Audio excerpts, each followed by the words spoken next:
ఒక అందమైన పచ్చని అడవిలో జంతువులన్నీ ఆనందంగా జీవించేవి. అక్కడ ఒక బద్ధకమైన ఎలుగుబంటి, ఒక చురుకైన పిల్లి కూడా ఉండేవి. ఆ అడవిలో ఉన్న పిల్లి చాలా చురుకుగా ఉండేది. తన పనులతో పాటు ఇతర జంతువులకు కూడా సహాయం చేస్తూ అందరి ప్రేమను సంపాదించింది.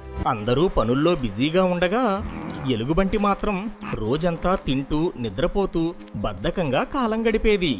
ఎప్పుడూ నిద్రపోతూ ఉండే ఎలుగుబంటిని చూసి కోతి ఆట పట్టించడం ప్రారంభించింది. దాని బద్ధకాన్ని చూసి మిగతా జంతువులు నవ్వుకున్నాయి. కోతి మాటలకు కోపం వచ్చిన ఎలుగుబంటి, నేను బద్ధకస్తుడిని కాదు, నేను అనుకుంటే ఎవరికన్నా వేగంగా పనిచేయగలను అని గొప్పలు చెప్పడం ప్రారంభించింది.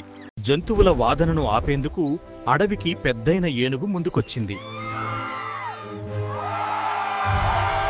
ఏనుగు ఒక మాయదుంపను అందరికీ చూపించింది. ఈ దుంపను అడవిలో దాచిపెడతాను, దాన్ని ఎవరు ముందుగా కనుక్కుంటారో వారే విజేత అని ప్రకటించింది. పోటీ మొదలయ్యే ముందు గుడ్లగూబ ఒక ముఖ్యమైన హెచ్చరిక చేసింది. కష్టం, ఓర్పు, తెలివి ఉన్నవారికే నిజమైన విజయం దొరుకుతుంది అని చెప్పింది. పోటీ ప్రారంభమైంది.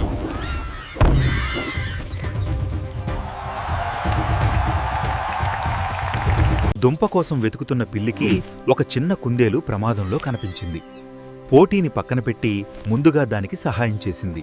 తానే వెతకడం కష్టంగా అనిపించిన ఎలుగుబంటి పిల్లిని రహస్యంగా వెంబడించాలని నిర్ణయించుకుంది. పిల్లి కనుక్కుంటే తనకు దారి తెలుస్తుందని అనుకుంది. అప్పుడే ఎలుగుబంటికి తేనె వాసన వచ్చింది. దుంప పోటీని కూడా మర్చిపోయి తేనె కోసం చెట్టు దగ్గరకు వెళ్లడం ప్రారంభించింది. తేనె ఆశతో చెట్టెక్కిన ఎలుగుబంటి వెంటనే కోపంగా వచ్చిన తేనెటీగలు పిల్లి మాత్రం ఎలాంటి తొందరపడకుండా తెలివిగా ఆలోచిస్తూ వెతుకుతోంది.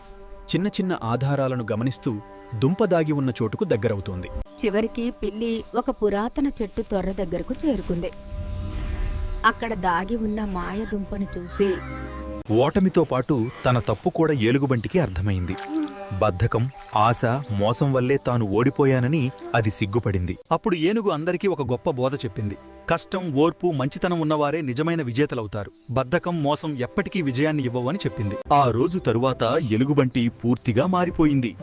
బద్ధకాన్ని వదిలి కష్టపడుతూ అందరికీ సహాయం చేయడం ప్రారంభించింది. కష్టపడితేనే నిజమైన విజయం దక్కుతుందని ఎలుగుబంటి తెలుసుకుంది. ఆ తర్వాత అందరూ కలిసి సంతోషంగా జీవించారు. ఇలాంటివి ఇంకా ఎన్నో మంచి మంచి కథల కోసం మా ఛానల్ని సబ్స్క్రైబ్ చేసి సపోర్ట్ చేయండి. అలాగే ఈ వీడియో నచ్చితే లైక్ చేసి మీ ఫ్రెండ్స్ అందరికీ షేర్ చేయండి.